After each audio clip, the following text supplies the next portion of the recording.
2024海战大片《沉默的舰队》正式播出，剧中精彩场面不输滨海线路，也是现在战争中少有的小日子对抗美军航母编队的影片。故事从日本出资建造的最新型核潜艇海蝙蝠号开始。虽说这艘潜艇是日本出资建造，但他们却不得不将潜艇交给美国第7舰队。不过这艘潜艇的艇长仍然是日本山波号的海江田四郎，这大概意思就是日本出武器和人，但一切行动必须听命于美军。潜艇试航出发前，海江田四郎向与他们同行的上校提出，让自己的艇员对潜艇做一次最后的检查。虽说美军之前早已做过全面的检查，但艇员检查自己的船也不过分，所以上校还是很痛快地答应了。殊不知，就是这个看似正常的检查，为后来海江田四郎对抗美军航母舰队起了重要作用。几天后，这艘潜艇正式驶向太平洋，与美军一起进行军演。船上除了这名美军上校作为顾问与他们一起同行以外，其他所有人员均为海江田四郎的部下。这次他们大概要行驶5小时，与美军的基维斯特号潜艇会合，然后在上浮与他们并排巡航30分钟，之后再向西返回日本的美军港口。虽说这看上去只是一个简单的任务，结果最后却让上校亲眼看到海江田四郎用这艘潜艇单挑整个美军第7舰队。很快他们就快接近目标地，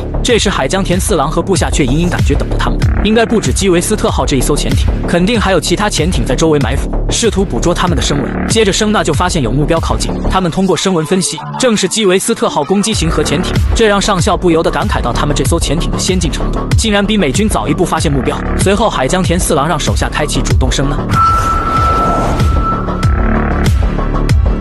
没想到结果和他们猜想的一样，等待他们的除了基维斯特号以外，附近还有2艘潜艇，而且同样也是美军第7舰队的核潜艇。见到是这种情况，海江田四郎决定对他们来一次叫醒服务。不过上校却没搞懂他什么意思，就当上校询问时，他马上让武器员准备好8号鱼雷。听到是这个命令，这下把上校吓得不知所措，急得他一边连忙制止，但这时的海江田四郎根本没拿他当回事，直接让手下锁定完目标后，快速发射1枚鱼雷。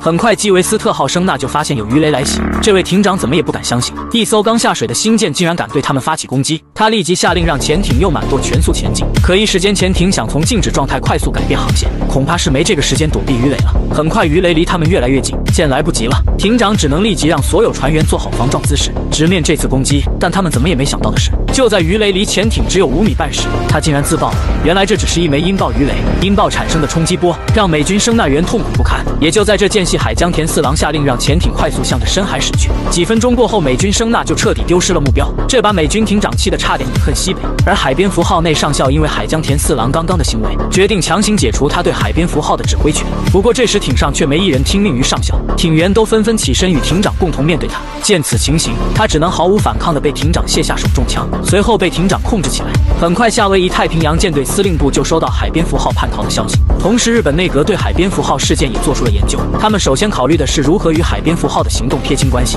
而且还要在美军面前表明自己的立场。于是他们决定派出了利波号潜艇前去抓捕海蝙蝠号。与此同时，身处太平洋的海蝙蝠号由于一直没有发现有追击他们的信号，艇长决定先上浮休息一段时间。让他们万万没想到的是，他们刚刚上浮没多久，美军的 P3C 反潜机就发现了他们，然后迅速向海蝙蝠号发出了返港的消息，而且还强调如果无视命令，他们将不得不发起进攻。可几分钟过后，美军却一直没得到他们的回复。很快，他们的敌我识别系统根据交战规则，海蝙蝠号现在的状态是敌对，于是司令让他们立即发起攻击。收到命令的 P3C 反潜机立即改变航行，飞到海蝙蝠号正上空。见到这样情况的海江田四郎立马下令潜艇紧急下潜至1000米。就在他们紧急下潜之际， P3C 反潜机已经飞到了他们正上空，并且还打开了投弹舱。不过这时的海江田四郎却丝毫不担心，因为他上浮潜艇的目的就是为了给美军证明看这艘潜艇的先进程度。很快 P3C 反潜机就投下了第1枚反潜炸弹，